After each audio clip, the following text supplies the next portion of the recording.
Hello guys, আমাদের ছোট্ট mini ব্লগে তোমাদের ওয়েলকাম। আজ হচ্ছে আমাদের মায়ের ভাসান, কিন্তু ভাসান স্টার্ট হতে মোটামুটি অনেকটা দেরি থাকায় আমরা সবাই মিলে একটু লং ড্রাইভে বেরিয়েছিলাম। আর দেখতেই পাচ্ছ এখানে আমরা খুব মস্তি করেছি। আমরা গেছি ইকো পার্কের ওদিকে, তো রাস্তায় একটুখানি দাঁড়িয়ে আমাদের কফি পার্টি হয়ে গেল, সবাই মিলে অনেক রিলস টিলসও করেছি। তারপর বাড়িতে এসে বসেছিল গোল মিটিং, কারণ আমরা অক্টোবরে ঘুরতে যাচ্ছি। সেটা সারপ্রাইজ, কোথায় ঘুরতে যাচ্ছি এখন বলবো না।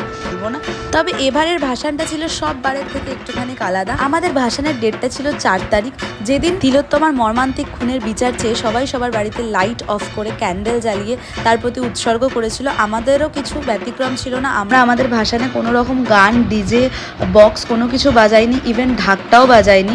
আমরা সবাই মিলে তিলোত্তমার খুনের জন্য জাস্টিস চেয়ে একটা প্রতিবাদ মিছিলের মতন তৈরি করে মাকে ভাসান দিতে নিয়ে গেছিলাম।